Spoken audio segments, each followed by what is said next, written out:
Motor ಬಿಡ್ತಾ ಇದೆ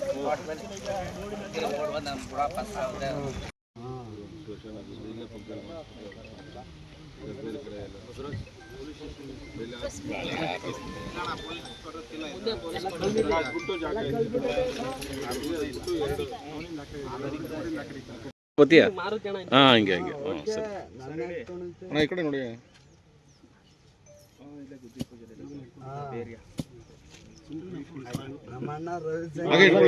sir sir ಈ ಕಡೆ. ನಾವು ಬಹಳ ಅತ್ಯಂತ ಸಂತೋಷದಿಂದ ಈ ಒಂದು ಪರಿಶಿಷ್ಟ ಜಾತಿಗೆ ಸೇರಿರ್ತಕ್ಕಂಥ ಒಂದು ಸ್ಮಶಾನದ ಅಭಿವೃದ್ಧಿಯ ಗುದ್ದಲಿ ಪೂಜೆಯನ್ನು ಮಾಡಿದ್ದೀವಿ.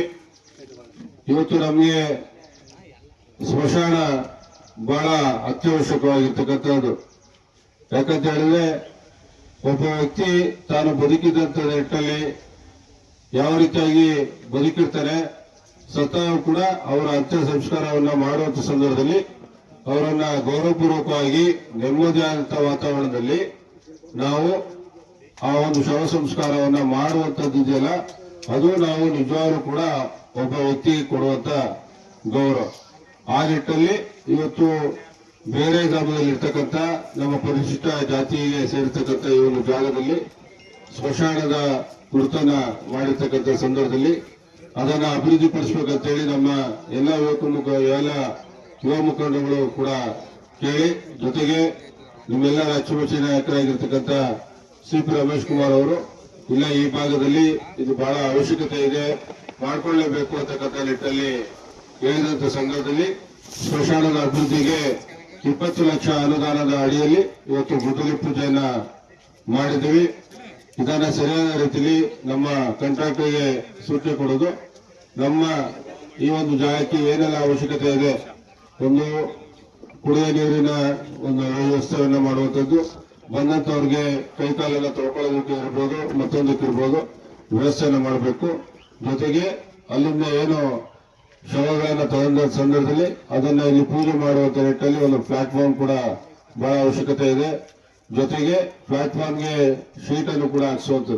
ಯಾಕಂತ ಹೇಳಿದ್ರೆ ಮಳೆಗೆ ಬಂದಂತ ಸಂದರ್ಭದಲ್ಲಿ ಅದು ಬೇಕಾಗುತ್ತೆ. ಆ ತರದಲ್ಲಿ ಒಂದು ಶೆಡ್ ಅನ್ನ ಈಗಾಗಲೇ ಅದನ್ನು ಗುರುತು ಮಾಡ್ಕೊಂಡಿದ್ದಾರೆ, ಅದನ್ನು ಮಾಡಬೇಕು. ಜೊತೆಗೆ ಸುತ್ತ ಫೆನ್ಸಿಂಗ್ ಅನ್ನ ಹಾಕ್ಸ್ಬೇಕು, ಕಾಂಪೌಂಡ್ ಹಾಕ್ಸಿ ಇದಕ್ಕೆ ಶಾಶ್ವತವಾದಂತ ರೀತಿಯಲ್ಲಿ ಇಲ್ಲಿ ಯಾರು ಒಬ್ರು ಉಸ್ತುವಾರಿಗಳನ್ನಾಗಿ ನೇಮಕ ಕೂಡ ಮಾಡ್ಕೊಂಡ್ರೆ ಬಹಳ ಅನುಕೂಲ ಆಗುತ್ತೆ.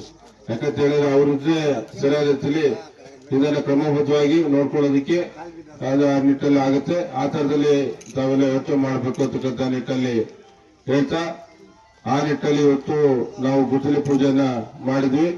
ಉತ್ತಮ ರೀತಿಯಲ್ಲಿ ಒಂದು ಗುಣಮಟ್ಟದ ಕಾಮಗಾರಿಯನ್ನ ಮಾಡಬೇಕಂತೇಳಿ ನಾನು ಈಗೇನು ನಮ್ಮ ಕಾಂಟ್ರಾಕ್ಟರ್ಗೆ ಸೂಚನೆ ಕೊಡ್ತಾ ಇದ್ದೇನೆ. ಕೂತೋಕ ಮಾಡಬೇಕು ಅಂತಕ್ಕಂಥ ನಿಟ್ಟಲ್ಲಿ ಎಲ್ಲರ ಬೇಡಿಕೆ ಇದೆ. ಆ ಒಂದು ಬೇಡಿಕೆಗೆ ಈಗಾಗಲೇ ನಾವು ಪೂರಕವಾದಂತ ರೀತಿಯಲ್ಲಿ ಈಗಾಗಲೇ ಪತ್ರದ ಮೂಲಕವಾಗಿ ಎಲ್ಲ ರೀತಿಯಾಗಿ ಮಾಡ್ತಾ ಇದೀವಿ. ಅದನ್ನ ಆದಷ್ಟು ಬೇಗ ಬೇರೆ ಹೋಬಳಿಯನ್ನಾಗಿ ಮಾಡಿಸಿ ಈ ಭಾಗದ ನಮ್ಮ ಜನರ ಆಸೆ ತಕ್ಕಂತೆ ಬೇರೆ ಗ್ರಾಮ ಹೋಬಳಿಯನ್ನ ಮಾಡುವಂತದ್ದು ಮೊದಲ ಆದ್ಯತೆಯಲ್ಲಿ ತೆಗೆದುಕೊಂಡಿದ್ದೇವೆ. ಈ ಹಿಂದೆ ಒಂದು ಬೇರೆ ಜಿಲ್ಲಾ ಪಂಚಾಯಿತಿಯ ಕ್ಷೇತ್ರ ಇರಲಿಲ್ಲ, ಇಲ್ಲಿ ಇದು ತೆಗೆದು ಬೇರೆ ಆಗ್ಬಿಟ್ಟಿದ್ರು, ಮಿರ್ಲೆ ಸೇರಿಸ್ಬಿಟ್ಟಿದ್ರು.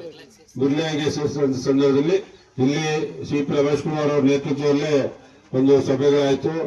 ಇಲ್ಲ ಬೇರೆ ಜಿಲ್ಲಾ ಪಂಚಾಯಿತಿ ನಮಗೆ ಅವತ್ತಿಂದ ಇವತ್ತರೆಗೂ ಬಂದಿದೆ. ಆ ಬೇರೆ ಜಿಲ್ಲಾ ಪಂಚಾಯಿತಿ ಕ್ಷೇತ್ರವನ್ನ ಉಳಿಸ್ಕೊಡ್ಬೇಕಂತಕ್ಕಂಥ ನಿಟ್ಟಲ್ಲಿ ಈ ಕೇಳಿದ ಸಂದರ್ಭದಲ್ಲಿ ಅದು ಕೂಡ ಉಳಿದಿದೆ.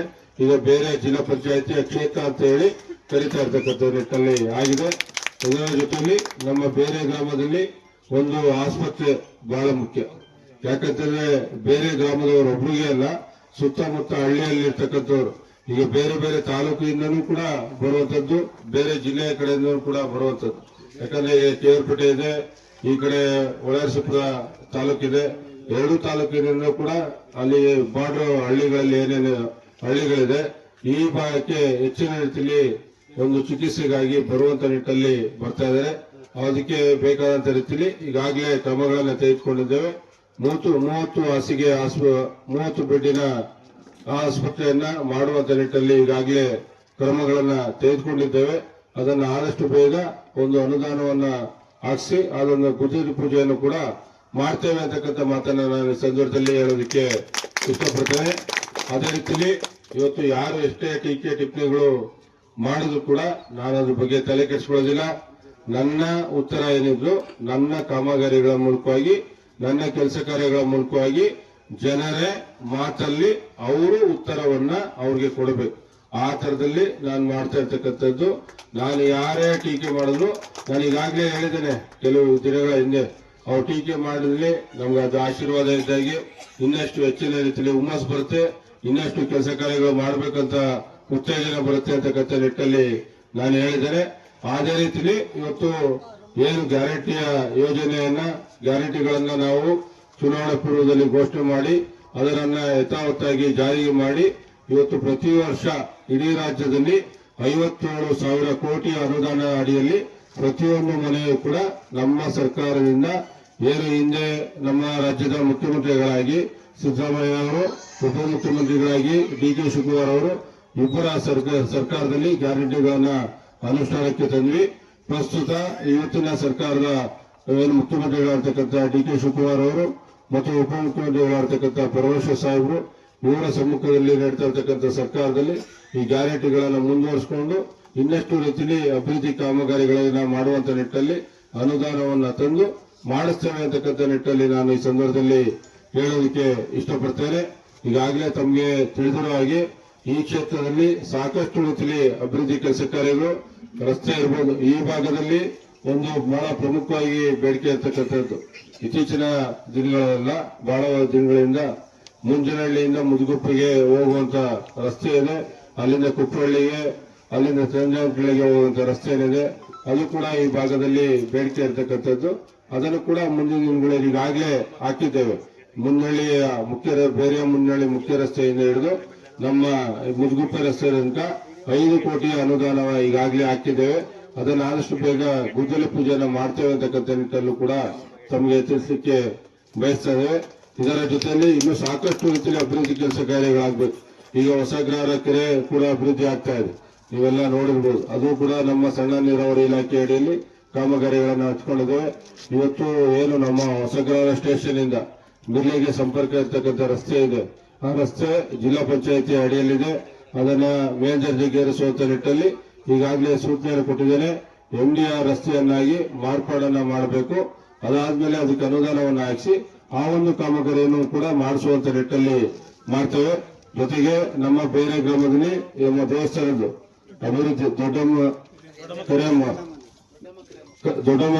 ದೇವಸ್ಥಾನದ ಅಭಿವೃದ್ಧಿಗೆ 20 ಲಕ್ಷ ಅನುದಾನವನ್ನ ಈಗಾಗಲೇ ಹಾಕಿದ್ದೇವೆ. ಅದು ಕೂಡ ಸಾಲದು, ಇನ್ನೂ ಹೆಚ್ಚಿನ ರೀತಿಯಲ್ಲಿ ಬೇಕು ಅಂತ ಹೇಳಿ ಕೇಳ್ಕೊಂಡಿದ್ರೆ ಖಂಡಿತ ಮುಂದಿನ ದಿನಗಳಲ್ಲಿ ಅದಕ್ಕೆ ಅನುದಾನವನ್ನು ಇನ್ನಷ್ಟು ಹಾಕಿ ಒಂದು ಅಭಿವೃದ್ಧಿ ಕಾಮಗಾರಿಯನ್ನ ಮಾಡುವಂತದ್ದು ಮಾಡ್ತಾ ಇದ್ದೇವೆ. ಈಗಾಗಲೇ ಮಸೀದಿಯ ಪಕ್ಕದಲ್ಲಿ ನೀವಾಗಲೇ ನೋಡ್ತಾ ಇದ್ರೆ ಕಾಮಗಾರಿಗಳು ಆಗ್ತಾ ಇದ್ದೇವೆ. ಇನ್ನೂ ಎಲ್ಲೆಲ್ಲಿ ಕಾಮಗಾರಿಗಳು ಬಾಕಿ ಇದ್ದೇವೆ ಅವೆಲ್ಲವನ್ನು ಕೂಡ ಮಾಡಿಸುವಂತ ನಿಟ್ಟಲ್ಲಿ. ಅದೇ ರೀತಿಯಲ್ಲಿ ಈ ಭಾಗದಲ್ಲಿ ನಾವು ಯಾವುದೇ ಒಂದು ನಮ್ಮ ಒಂದು ಶುಭ ಯುವಕರು ಉತ್ಸಾಹದಿಂದ ಮಾಡ್ತಾ ಇದ್ದೀರಿ. ಆಗ್ಬೇಕು ಅಂತ ಬಹಳ ದಿವಸದಿಂದ ಬೇಡಿಕೆ ಇತ್ತು. ನಾವು ನಮ್ಮ ಶಾಸಕರ ಜೊತೆ ಮಾತಾಡಿ ಈ ಒಂದು ಸ್ಮಶಾನಕ್ಕೆ ಒಂದು ಅಭಿವೃದ್ಧಿಗೆ ಒಂದು ಒಳ್ಳೆಯ ಅನುಕೂಲ ಮಾಡಿಕೊಡ್ಬೇಕು ಅಂತ ಹೇಳಿದಂತಹ ಸಂದರ್ಭದಲ್ಲಿ ಇವತ್ತು 20 ಲಕ್ಷ ರೂಪಾಯಿ ಅನುದಾನವನ್ನ ಹಾಕಿದ್ದಾರೆ. ಇವತ್ತು ಒಂದೇ ಅಲ್ಲ, ಬೇರೆ ಗ್ರಾಮಗಳ ಹಲವು ಕಾರ್ಯಕ್ರಮಗಳು ಬಹಳ ಅಚ್ಚುಕಟ್ಟಾಗಿ ಯಾವುದೇ ಒಂದು ಗೊಂದಲ ಇಲ್ಲದೆ ಶಾಂತಿ ಸುವ್ಯವಸ್ಥೆಯನ್ನು ಕಾಪಾಡಿಕೊಂಡು ಬೇರೆ ಗ್ರಾಮದಲ್ಲಿ ನಡೀತಾ ಇದೆ. ತಮ್ಮಲ್ಲಿ ಮನವಿ ಮಾಡ್ಕೊಳ್ಳೋದಿಷ್ಟೇ, ನೀವೆಲ್ಲರೂ 2028ಕ್ಕೆ ನಮ್ಮ ನಾಯಕರಾದಂಥ ರವಿಶಂಕರ್ ಜೊತೆ ಇದ್ದು ಈಗ ಅವರ ಕಾರ್ಯಕ್ರಮಗಳು ನೋಡಿ ಓಟ್ ಹಾಕ್ಬಿಟ್ಟು ಇವತ್ತು 2 ಕಾಲಗಳ ಗ್ಯಾರಂಟಿ ಇಟ್ಕೊಂಡು ಕೋಟ್ಯಾಂತರ ರೂಪಾಯಿ ಗ್ಯಾರಂಟಿ ಕೊಟ್ಟು ಇಷ್ಟೆಲ್ಲ ಅಭಿವೃದ್ಧಿ ಕಾರ್ಯಗಳು ಎಲ್ಲಿ ನೋಡಿದ್ರು ಗುದ್ದಲಿ ಪೂಜೆ, ಎಲ್ಲಿ ನೋಡಿದ್ರು ಕೆಲಸ ಕಾರ್ಯಗಳು. ಅಭಿವೃದ್ಧಿ ವಿಚಾರದಲ್ಲಿ ಡಿ ರವಿಶಂಕರ್ ಅವ್ರನ್ನ ಯಾರೂ ಸಹ ಮಾತಾಡುವಂತ ಪರಿಸ್ಥಿತಿ ಇಲ್ಲ. ಎಲ್ಲಾ ಕಾರ್ಯಕ್ರಮಗಳು ಎಲ್ಲಾ ಗ್ರಾಮಗಳು ಕರೆದು ಇವತ್ತು ಇವ್ರನ್ನ ಪಕ್ಷಾತೀತವಾಗಿ ಜಾತ್ಯತೀತವಾಗಿ ಎಲ್ಲಾ ಸಮಾಜದ ನಾಯಕರು ಅಂತ ಹೇಳೋದು ತಪ್ಪಾಗ್ಲಾರ್ದು. ನಮ್ಮ ಹಳೆ ಮಾಜಿ MLA ಅವರಿದ್ರು, ಅವ್ರು ಯಾವುದೋ ಒಂದು ಜಾತಿ ಬಿಟ್ಟು ಕೆಲಸ ಮಾಡ್ತಾ ಇದ್ರು. ನಮ್ಮ ನಾಯಕರು ಹಂಗಲ್ಲ, ಪ್ರತಿ ಜಾತಿಯವ್ರನ್ನ ವಿಶ್ವಾಸ ತಗೊಂಡು ಜಾತ್ಯತೀತವಾಗಿ ಕಾರ್ಯಕ್ರಮವನ್ನು ಮಾಡ್ಕೊಂಡು ಹೋಗ್ತಾ ಇದ್ರೆ ನಿಮ್ಮೆಲ್ಲರ ಆಶೀರ್ವಾದ ಅವ್ರ ಮೇಲೆ ಇಲ್ಲಿ ಮುಂದೆ ಒಂದು ಏನು ನಾವು ಸೇತು ಸಮಾಜಕ್ಕೆ ಎತ್ಕೊಂಡಾಗಿ ಸ್ಮಶಾನ ಜಾಗ ಕೊಡ್ತೀವಿ, ಮಾತು ಕೊಡ್ತೀವಿ, ಶೀಘ್ರದಲ್ಲಿ ಅದನ್ನು ಸಹ ಮಾಡಿಸ್ಕೊಡ್ತೀವಿ. ಜೊತೆಗೆ ಬೇರೆ ಗ್ರಾಮದ ಸಮಗ್ರ ಅಭಿವೃದ್ಧಿ, ಆಮೇಲೆ ನಮ್ಮ ಕೆರೆದು 1 ಕೋಟಿ ಅಭಿವೃದ್ಧಿದು ಈಗಾಗಲೇ ಕೆಲಸ ಸಂಪೂರ್ಣ ಅಪ್ರೂವ್ ಆಗಿ ಬಂದಿದೆ. ಏನೇನೋ ಟೆಂಡರ್ ಹಂತದಲ್ಲಿದೆ, ಅದು ಸಹ ಒಂದೊಂದು ಈ ಕಾರ್ತಿಕ ಶ್ರಾವಣದಲ್ಲಿ ಆ ಕೆಲಸನೂ ಸಹ ಪೂಜೆ ಮಾಡ್ತೀವಿ. ಬೇರೆ ಒಟ್ಟಾರೆ ಸಮಗ್ರ ಅಭಿವೃದ್ಧಿಗೆ ಶಾಸಕರು ಪಟ್ಟಂತ ಶ್ರಮ, ಶಾಸಕರು ಏನೇನು ಕೆಲಸಗಳು ಮಾಡ್ತಾರೆ ಅನ್ನೋದನ್ನ ಒಂದು ಪಟ್ಟಿ ಮಾಡಿ ತಾವು ಅದನ್ನ ಕಾಂಗ್ರೆಸ್ ಮುಖಾಂತರ ಮನೆ ಮನೆಗೆ ಹಂಚೋದ ಕೆಲಸ ಮಾಡ್ತಾ ಇದ್ವಿ.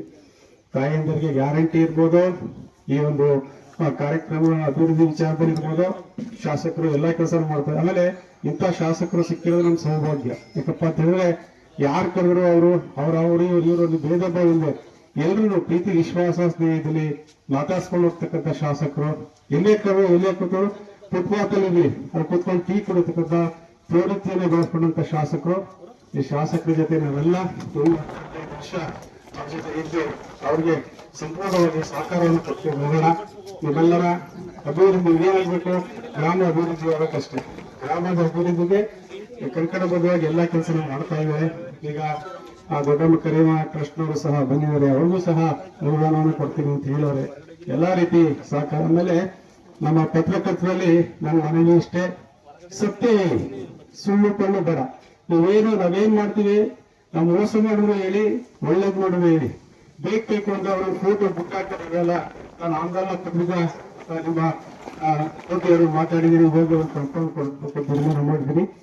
ಪತ್ರಕರ್ತರು, ನಿಜವಾದ ಪತ್ರಕರ್ತರು ನಮ್ಮ ಏನು ತಪ್ಪು ಎತ್ಕೊಳ್ಳಿದೆ ಅವುಗಳನ್ನ ಎತ್ತಿ ಹಿಡಿತಕ್ಕಂಥ ಕೆಲಸ ಮಾಡಬೇಕು. ಅದನ್ನ ಬಿಟ್ಟು ಯಾವುದೋ ಒಂದು ಆಸೆಗೋಸ್ಕರ ಕೆಲಸ ಮಾಡೋದು ಬೇಡ. ನೀವೇ ನಿಜವಾದ ತಾಲೂಕಿನ ಅಭಿವೃದ್ಧಿ ಅಧಿಕಾರರು. ನೀವು ಹೇಳಿದ್ರೆ ನೀವು ಒಳ್ಳೇದು ಮಾಡಿದ್ರೆ ಒಳ್ಳೇದು ಅಂತೇಳಿ, ಕೆಟ್ಟದ್ದು ಮಾಡಿದ್ರೆ ಕೆಟ್ಟದ್ದು ಅಂತೇಳಿ ಏನಿದೆ ಹೇಳಿ. ಅದ್ರ ಏನು ಸತ್ಯ ಹೇಳಿಕೆ ಧೈರ್ಯ ಇರೋದು ನೀವು ಒಬ್ಬರಿಗೆ. ನಿಮ್ ಬಿಟ್ರೆ ಇನ್ ಯಾರಿಗೂ ಸತ್ಯ ಹೇಳೋದು ಧೈರ್ಯ ಇಲ್ಲ. ಒಬ್ಬೊಬ್ರು ಏನ್ ಮಾಡ್ತಾರೆ, ಶಾಸಕರ ಬಗ್ಗೆ ಹೇಳ್ಬೇಕು ಅಂದಾಗ ಹಿಂದೆ ಬಗ್ಗೆ ಯೋಚನೆ ಮಾಡ್ತಾರೆ. ಆದ್ರಿಂದ ನೀವು ನೇರವಾಗಿ ಸತ್ಯ ಹೇಳ್ಬೋದು. ಆ ಸತ್ಯ ಹೇಳ್ತಕ್ಕಂಥ ಕೆಲಸನ ನೀವು ಮಾಡಬೇಕು. ನಾವ್ ಏನ್ ಮಾಡಿದೀವಿ ಅದನ್ನ ಜನಕ್ಕೆ ತಿಳಿಸುವಂತ ಕೆಲಸನ ತಾವೆಲ್ಲ ಮಾಡ್ತಾ ಇದ್ರಿ. ನಾವು ಯಾವ್ದೇ ಒಂದಲ್ಲಿ ಎಲ್ಲ ಸೇರೋಣ, ಅಂತ ಕೂತ್ಕೊಂಡು ಮಾತಾಡೋಣ. ನಮ್ ತಪ್ಕೊಳ್ಳೋದು ನಾವು ಸರಿ ಮಾಡ್ಕೋತೀವಿ, ನಿಮ್ ತಪ್ಕೊಳ್ಳೋದು ನೀವು ಸರಿ ಮಾಡ್ಕೊಳ್ಳಿ. ಎಲ್ಲ ಹೊಂದಾಣಿಕೆಯಿಂದ ಹೋಗಿ ತಾಲೂಕಲ್ಲಿ ಯಾವತ್ತೂ ಅಷ್ಟೇ ಕಾಂಗ್ರೆಸ್ ಪ್ರಬುದ್ಧಮಾನವಾಗಿ ಬೆಳೀಬೇಕು. ಕಾಂಗ್ರೆಸ್ ಪಕ್ಷದ MLA ಶಾಶ್ವತವಾಗಿ KRR ತಾಲೂಕಲ್ಲಿ ನೆಲೆಯೂರಬೇಕು.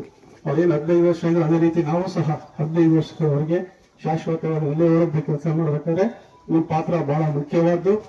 ನೀವು ಯಾವತ್ತೂ ಸಹ ನಿಮ್ಮ ಬಗ್ಗೆ ಅಭಿಮಾನ ಇಟ್ಕೊಂಡಿದ್ದೀರಿ ಅಂತ ಹೇಳಿ ನಾನು ಈ ಸಂದರ್ಭದಲ್ಲಿ ಈ ಒಂದು ಕಾರ್ಯಕ್ರಮಕ್ಕೆ ಆಗಮಿಸಿದಂತ ಶಾಸಕರಿಗೆ ಮತ್ತು ಗ್ರಾಮದ ಎಲ್ಲ ಹಿರಿಯರಿಗೆ ವಂದಿಸಿ